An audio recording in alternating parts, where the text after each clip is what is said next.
Alrighty guys, welcome back to the channel. Today we are doing our pre-Major 1 tier list. That is right. I have spent all day, I've been watching the USA play England, and I've been preparing in the background for this very video. It is a momentous occasion. I'm going to do my very best to try to have tiers ahead of every single major this season. I feel like I'm going to have some controversial picks, some picks that maybe some people may be surprised about, maybe even offended about, but it's all good because at the end of the day, it's just an opinion. That was the microphone stand. All right, let's go ahead and jump into this. So this basically is where I believe we'll be ranking these teams throughout and at the end of Major 1. So this is really my goal. It's not to say, hey, off-season grades, or hey, you know, at champs, I expect this team to be here. No, because by the end of champs, every team's going to be different. So just to kind of give the criteria for where I have these rosters. So let's go and start it off. I've named these tiers, as you can see, and we're going to start it off with not going to cut it, which basically means that this is a team, aka the LDN Royal Ravens, that I just feel like is not going to cut it right now. I mean, what? They end up losing Afro in the offseason, which I feel like was huge for them. I realistically thought that we very well could see Bance and Afro on the SMG line under the Ravens, but that obviously did not happen. I feel like a huge misstep for London once again was allowing for some huge European challenger players to go elsewhere, right? They don't bring in Bordy, who goes to New York. They don't bring in Beans, who ends up going to the Boston Breach. So it feels like in a lot of different ways, the Ravens have struck out, right? They don't manage to keep some solid pieces. They also allow for some younger talent to slip through their fingers. And while they do bring back Zero and Nasty, who I feel like are fine, I don't know if those two are going to be series definers and at the same time are consistent series definers. And I don't know if Paul X and Asim are going to be enough. And that's the problem that I have with the Ravens. It just feels like on paper, they are absolutely, to me, you know, one of the bottom teams right now. Now, is there a chance that, you know, a team wildly underperforms and the Ravens are not in 12th? Yes. But it just feels like if you are going off of questions, if you're going off of a lot of different metrics, I just think that this team right now belongs in a category of their own. The biggest positive, I think, is that they could have the element of surprise. But again, I'm just sitting here trying to say something positive about a team that I just honestly don't think is going to do all that great. The coaching rank also does agree with me. I'll put this link in the description. Breaking Point did do a coaching poll of where all coaches right now, I think it's 2 per team, evaluated all the rosters throughout scrimmages. And Ravens were far and away the lowest ranked team. They were ranked last by every single coaching staff except for one, and that team had them ranked 11th. So at the very best, we'll put them at the end of Back to the Drawing Board, which is actually the tier that we are now about to skip to. So sorry, Ravens, you're all alone. We are now moving in to the next tier. As we said, Back to the Drawing Board. And before I get into this, I have reasons to like all of these teams, and it's really weird and it's very difficult to have these rosters labeled where they are. And probably one of the most controversial picks that I will have on this list is we're starting things off with New York. Yes, I am not a New York believer right now. I will say that maybe as the season progresses, they can possibly change my mind. I don't know. I worry about this team from an in-game standpoint. I feel like there have been a lot of things that have changed up, right? Krim no longer on the team. They finally have, I guess, similar to a few different rosters out there, it was the transfer, right? It's like, okay, this is now Hydra's team. This is now no longer Clay. It's no longer Crim 6's team.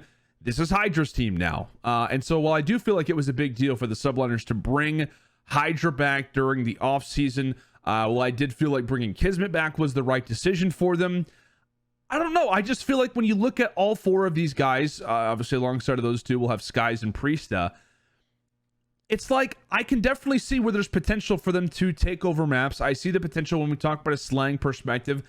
I don't know. I just feel like this is a young group. I feel like there is potential that they could struggle early based off of how I feel like this game plays, which I feel like early on, it's very much going to be based off of coordination, awareness. It feels like you can very much get punished if you decide to hit a hill with 15 seconds left and decide not to rotate.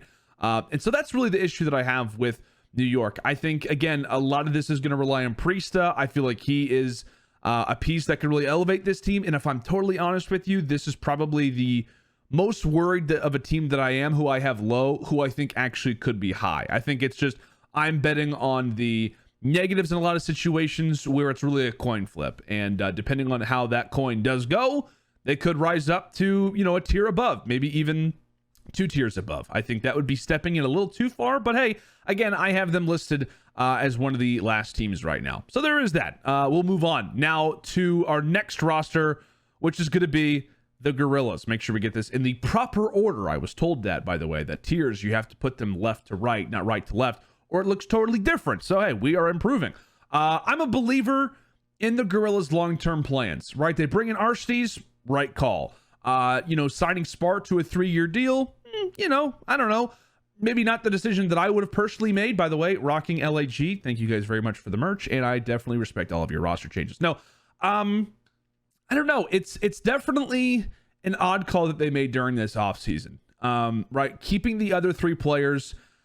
Obviously, the entire CDL community has made their opinion very clear that we are not solid about that. It was like, okay, cool, they're bringing in Aristides.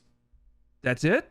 Like, there's nobody else that we're bringing in alongside of Aristides, no marquee player that's going to, change the landscape of LAG. It's like, nope, we're getting rid of Slasher. We're bringing in Aristides, and that's how it's going to go. So again, I trust the decisions, and I said I do trust in the Guerrillas' long-term plans, because I feel like, I don't know, mid-season, end of season, and of which I do feel like LAG will have made a roster move by then. Personally, it's just the way that I look at it. I think that we'll be thinking of LAG a lot differently. I do really like the decisions that they made in the coaching staff department, right? Bringing in Marky B and Mayhem, I feel like was great, but I just feel like LAG, as they're currently constructed, are they going to have those upset series? Sure. But ultimately, I don't know if I can have them have this particular roster, who we kind of already know roughly where it feels like their ceiling is. I think Aristides is an amazing player. I think he's absolutely going to help this team. I think these guys are motivated. I think they want to prove the CDL world wrong.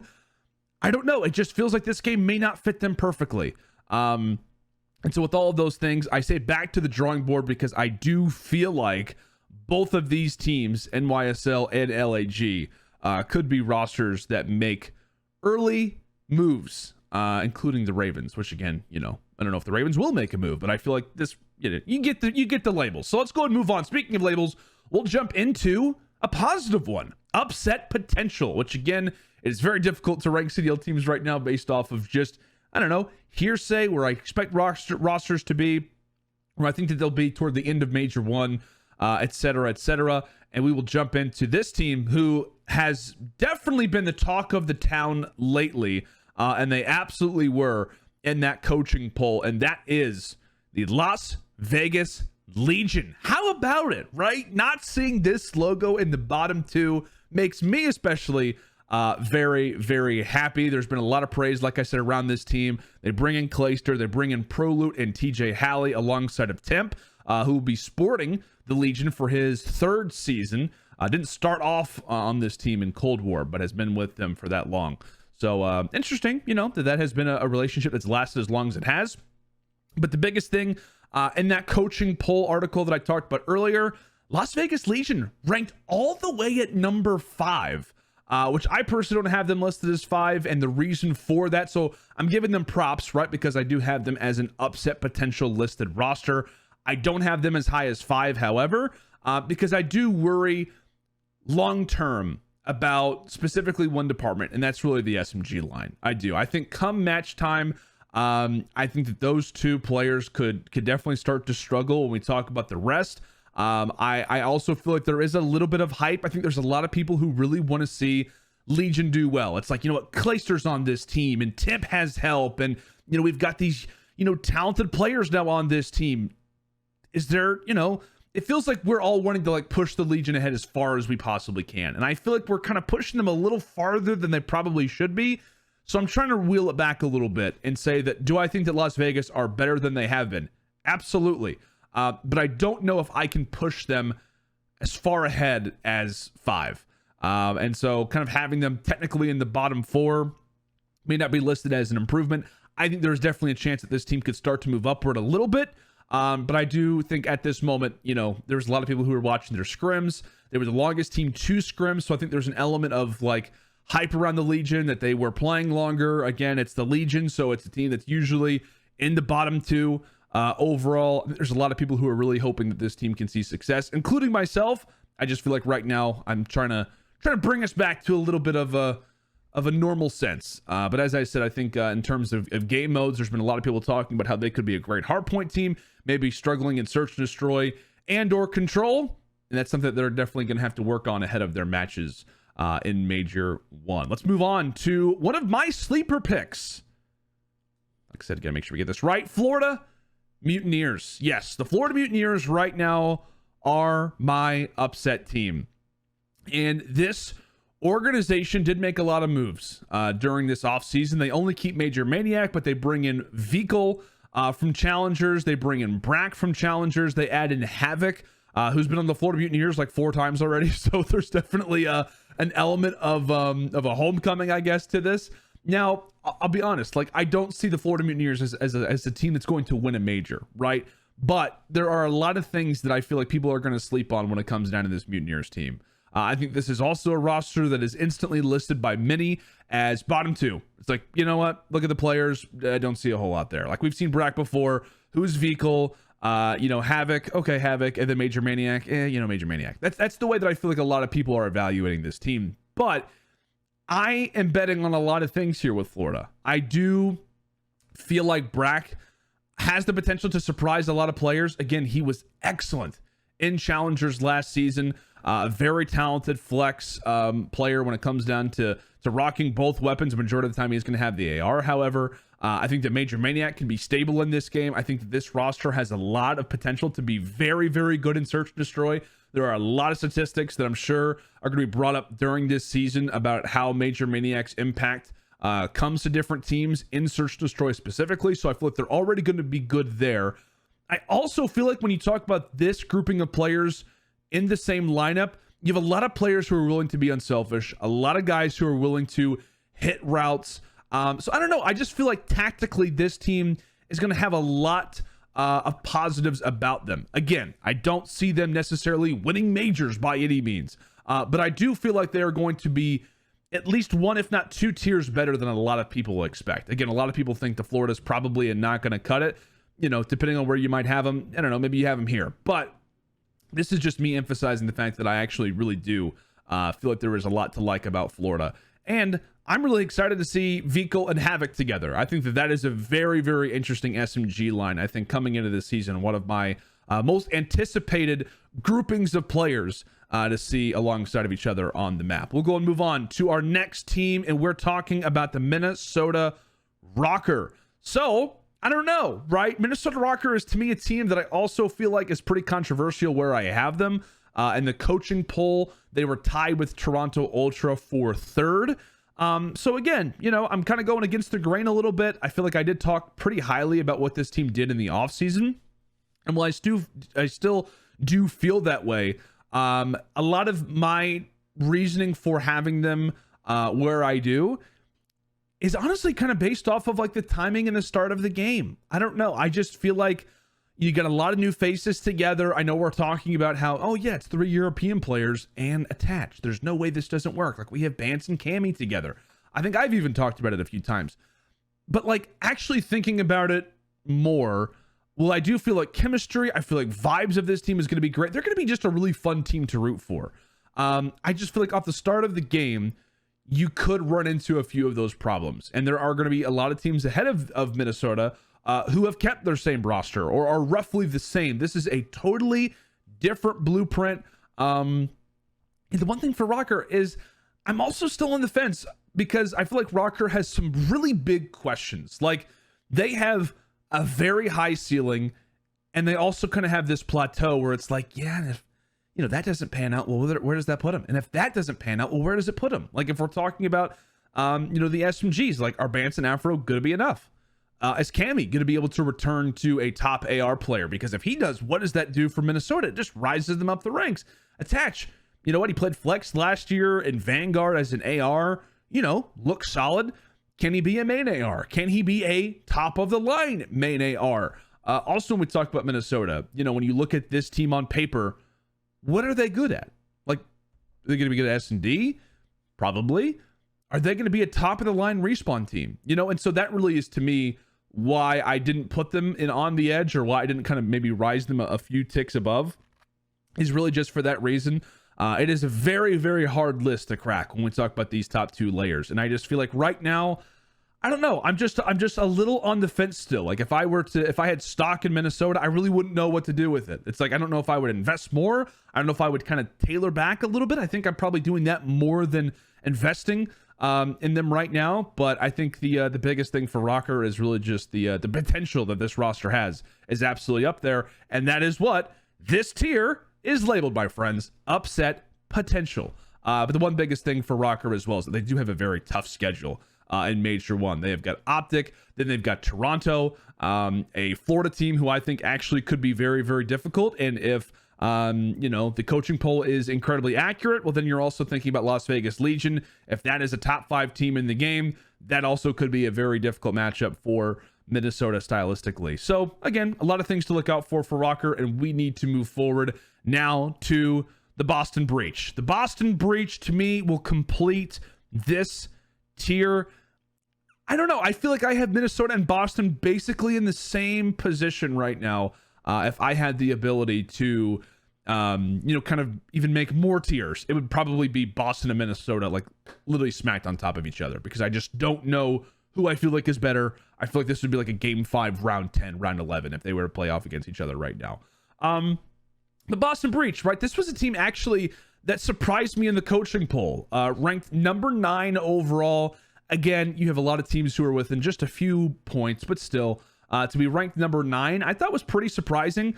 There were a lot of people who were very happy with Boston Breach during the offseason. I feel like they made some excellent moves, not even just by adding Awakening to this team, but also by bringing in a player like Beans to their bench, who I feel like has already made a decent impact early on.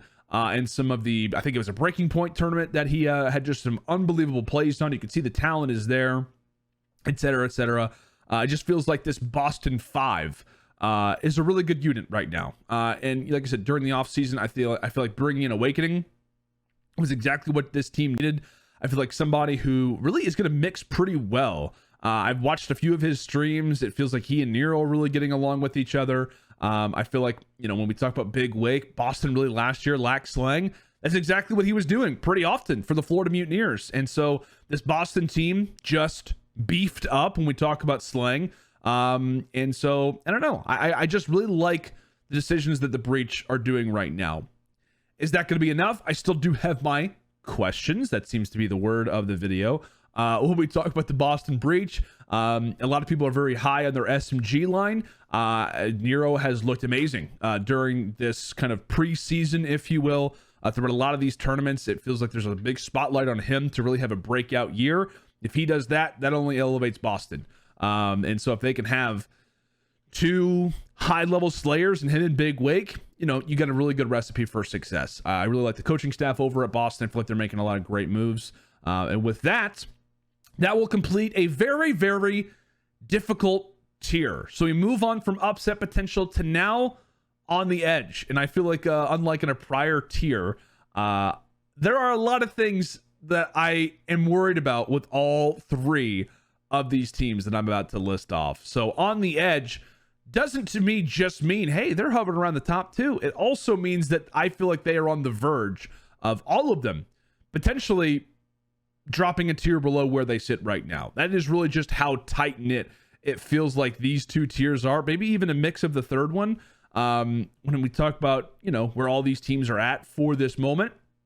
But we will go ahead and jump into our first one, and that is going to be the Seattle Surge, right? This team ends up keeping their full roster. One of only 3 teams that did end up doing that. I don't know. I liked and I disliked that decision. I talked a lot in the offseason about how I feel like Arcees would have actually been a perfect addition for this team if they were looking to move on from Lamar. At the same time, I also really like the fact that Accuracy is going to be on this team moving in to MW2. I feel like they really respect him. I feel like this team, I don't know. I don't blame them for trying to give it another go, because the concern with Surge last year was how up and down they were. Like, they went from losing to amateur teams at the Pro-Am to winning a major. Like, it was really wild. It was very strange. Just the massive upside and downside that Seattle had. And we were very aware of their problems. It was like, if they were losing, it was really one player that was just absolutely getting destroyed. Pred, of course, we know only got better as the season progressed. Sib, I feel like, had some unbelievable standout moments throughout this season. So you kind of level a few of those concerns with Surge, maybe running back with the same lineup. And you basically combat that with like, hey, yeah, but we have Sib and we have Pred, and they're coming into their second season. And now they have experience. They have experience on land. They have experience on the biggest of stages and the biggest of moments. This team won a major last year. So I don't know. This to me is a team that I am a little concerned about. I feel like I worry if Vanguard was just like the perfect title for these four. I also wonder if there is still some untapped potential that we just haven't seen yet. So I'm, again, perfect definition, on the edge when we talk about Seattle Surge, because I feel like there is a chance that they take a step forward. However, I feel like it's more likely that they could take a step backward. Is actually probably the perfect definition of where I would have Seattle Surge for this moment. We'll move on, and we're talking now about the boys in green, OpTic Texas. Another big surprise in the poll. Probably just less than Las Vegas, but right underneath them was where OpTic Texas was ranked. And they were actually listed as 7th in the overall coaching poll. We all know the drama, right, that went on with this team during the offseason. Scump, it's his final year. You know, he was really the driving force that really kept this team together. They've been very public about what happened during the offseason, saying, yeah, I mean, Dashy and Illy, they were gone. And Scump basically said, you know what? Let's run it back. Let's just see what happens. Let's run it back. Again, I don't know what exactly happened during the offseason, despite all the investigations that I was doing. It felt like I use investigation very carefully in that way. But despite all the searching that we could really do to try to figure out what exactly occurred, it just feels like at the end of the day, that is ultimately what ended up going down. And I don't know, like Scump, it being his final year, you know, they want to give it the ultimate hurrah. You wonder mentality wise, how does he feel really going into it? Like, is he going into it like, you know what, this is it. Like, let me just go out in the best way that I can. Or is it like, you know what, I'm going to go out dominating. Like, I'm not here to lose. Like, you just wonder really where his mentality is. Like, every scrim is one less scrim. Like, the next, match that he gets ready to play, is it a matter of like, you know what, things are running down? Or is it, a hunger that still exists in that final year? Sometimes you just wonder where the mentality is of a player in that moment. And it's totally understandable however you look at it. And that also could be the one thing that ends up holding this roster together. I've talked consistently about the fact that I do worry about OpTic Texas, their ability to stick together in terms of if they do struggle early, what happens? Like, again, you literally dropped half the team during the offseason. We know the pecking order. We know the fact that this team felt confident in each other, but during the offseason, all of that went away. It feels like their dirty laundry has been exposed, and I don't know. They have got some big games coming into Major 1, but in my eyes, there was none bigger than the opening match versus the Minnesota ROKKR. I think that will really set the tone for them in Major 1. Then they'll have another match versus Florida. They should get a win versus the LDN Royal Ravens, and then they have a big series to close out their qualifiers versus the LA Thieves. So this team very well could be 3-1. If they start off slow, could be 2-2, maybe less than that. I don't know, but I feel like for OpTic Texas, the reason why I do have them higher up on this list, while I do still have concerns about them, I do feel like they are super, super solid at the start of games. And that's really the reason why I have them where I do. I feel like they're going to be better than a lot of people expect them to be. Again, there's always super high expectations on OpTic Texas, but based off of the coaching poll, based off of maybe some really hardcore fans who may have them like as a top 6 team, I think that they will be just a little bit better than that. And the team that I actually have above OpTic Texas in this tier is going to be the Toronto Ultra. Another team that I don't know where to point at? And I'm kind of going with the upside rather than the low side on a lot of things. But I was very impressed to see in the coaching poll that this team was listed as third. This is going to be one of the youngest rosters in the CDL. The most veteran type player that you have, if we're talking about CDL seasons, is Insight, who has been playing for 3 years, coming into his third season. Other than that, we've got everybody who is the same, if not younger. So that is really something to think about when it comes down to Toronto. You have a young team. You also did just lose your primary coaching staff, at least publicly. There's not a lot of people who actually know about Flux, who is also one of their coaches, but they did lose Marky B. They did lose Mayhem, which I do think is a huge notch against them. Like, this is a big move for Toronto, considering that this really is a totally different roster now. Like, we were so familiar with Ultra in the prior seasons, with that original roster that they had, right? With the two players that they currently have, that being, Kleenex and Insight, and with Vance and Cammy, that was just Toronto. Like, that was the Toronto Purple. That was the team that had the cool intros and they were known for their teamwork. Like, it's a much different roster now. And this is also an uncharacteristic decision that Toronto has made, right? This has been their roster for such a long time. And this is the biggest move that Toronto has made since 2019, since like their very first few months of actually being a franchise in the first place. This is some of their biggest moves. And this is also their first ever off-season roster change. They kept the same team from MW going into Cold War. They kept the same team from Cold War into Vanguard, now from Cold War into MW2. It's a big change up. And like I said, when it comes down to personnel, when it comes to coaching staff, when it comes down to just the mentality, or maybe even just the blueprint of how this team works, no pun intended, but fully intended. Like I said, it really is a page turn. I'm very eager to see the additions that they made to this team, how they play. I do have some question marks on Standy, just given that last year was obviously not the same breakout year that he had in Cold War. It was definitely a step backward in terms of just his overall performance, whether that was team or whether that was him. We expected him to really be the guy that led Minnesota in Vanguard, and it was not like that. So if he can return to that form, again, sky's the limit. But if not, that is where things can start to fall off a little bit. If you have him and Kleenex together, how well are they going to pair as a twosome? And then, like we said, Scrappy, expectations very high. Like, we're talking simp level high, based off of the way the pros feel, based off the way the community feels. We all know how talented that he is. He had that one chance last year in a match, I think it was versus London, or maybe it was versus a different team, where he stepped in for one series, got Toronto a really big victory. He was great in challengers. Like I said, Toronto, a big move, and right now I like the Ultra's chances at actually really being a slaying nightmare for a lot of teams out there, and I have them topping this particular tier, listed as on the edge. We'll move on to our, is it fifth? Yes, fifth and final tier, which is labeled as a touch above the rest. You like that? I do too. There's just something that feels a little different about both of these teams. For me, it's questions. I feel like I don't really have a whole lot of questions around the Thieves or around Atlanta FaZe. It's really just a matter of where I have them ranked right now. And from the small amount of scrim VOD that I've seen that does back up that claim, it feels like these teams not only look good, but it feels like they're playing good COD. Like, I'm seeing them make the right decisions on the minimap. In a lot of different moments, it feels like they're playing more mistake-free Call of Duty as well, which is going to be a huge element of the first event.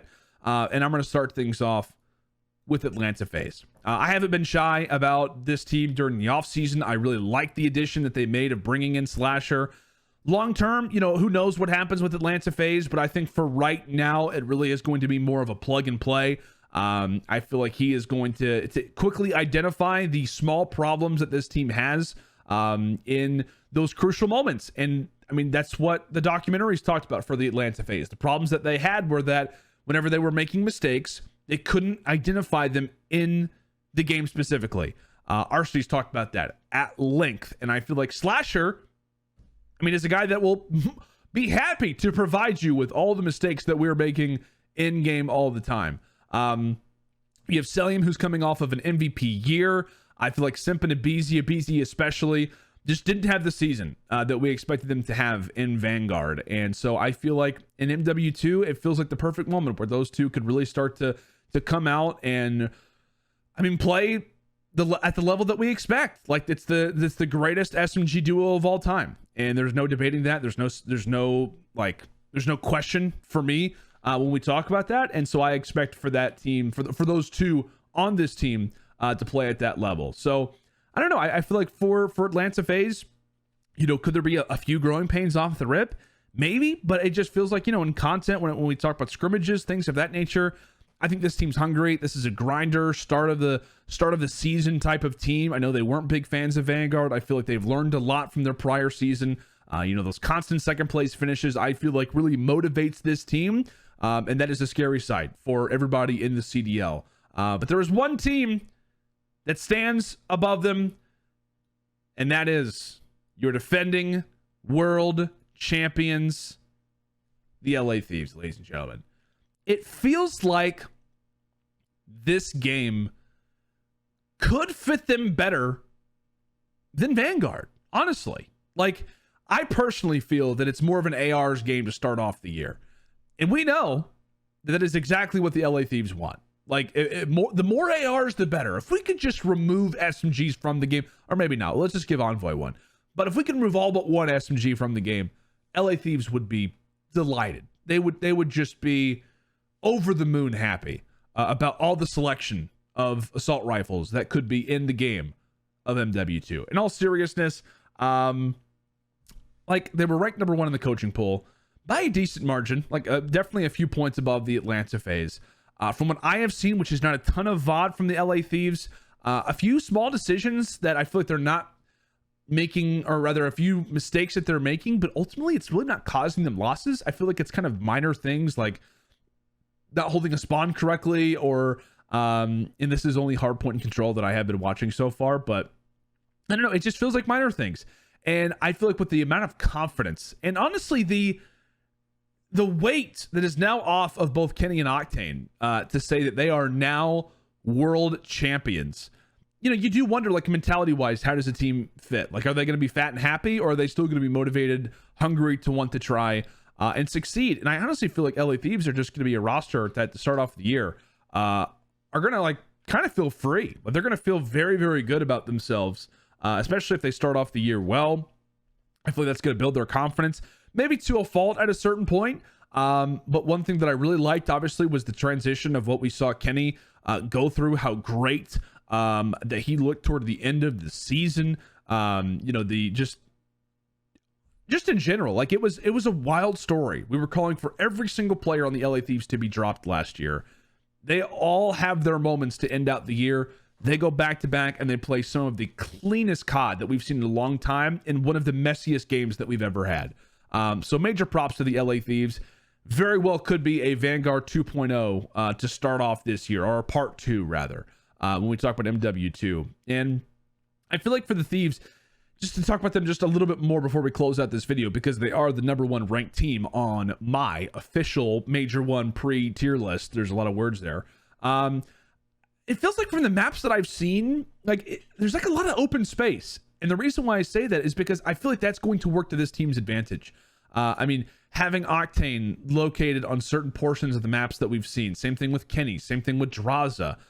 It feels like there are moments where, you can get kind of in some cruddy spots. You can get in some of these slight, small angles, these corners that I feel like really favors a play style like Envoy. And to kind of get back to more of that open space type of feel that I said a minute ago, Hotel very much plays a lot like that. A lot of open spaces, a lot of hills where it feels like they could see a lot of success. Zarqwa, right? Hydroelectric. What are we going to call that map this year? No idea. Still taking requests. I personally am a big fan of Hydro, but we'll call it Zarqwa for now. That map is just all about rotations, all about open space, all about the water. Who's gonna swim in the water for this team? Embassy.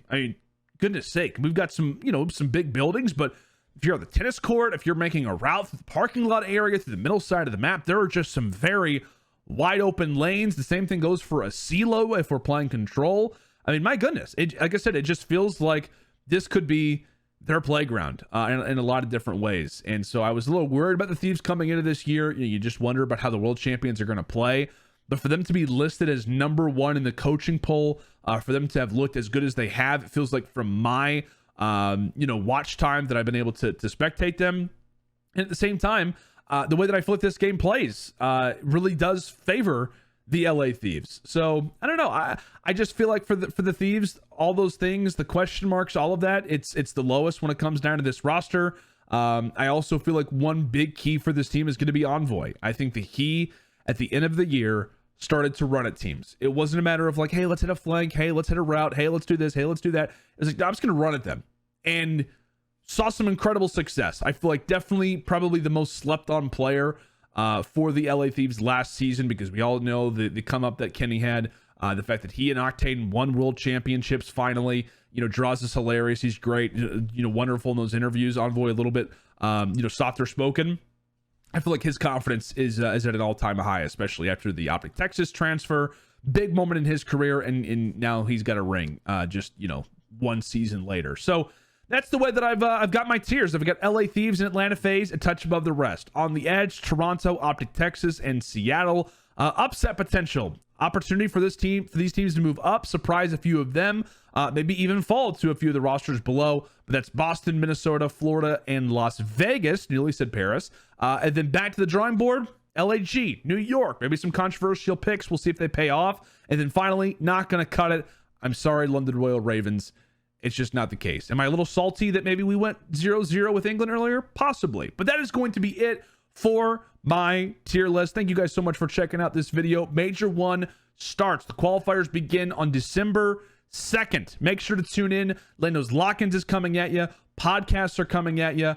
Another episode of Under One Roof is going to be coming at you very soon as well. So make sure and stay tuned for all of the content that we have going on the channel. And the best way that you can do that is by subscribing to this channel. It's by liking this video and by commenting. I want to hear your thoughts. Do you agree with my list? Do you disagree? Where did I mess up? Feel free to let me know, and I'll see you guys back on the channel very soon. See ya.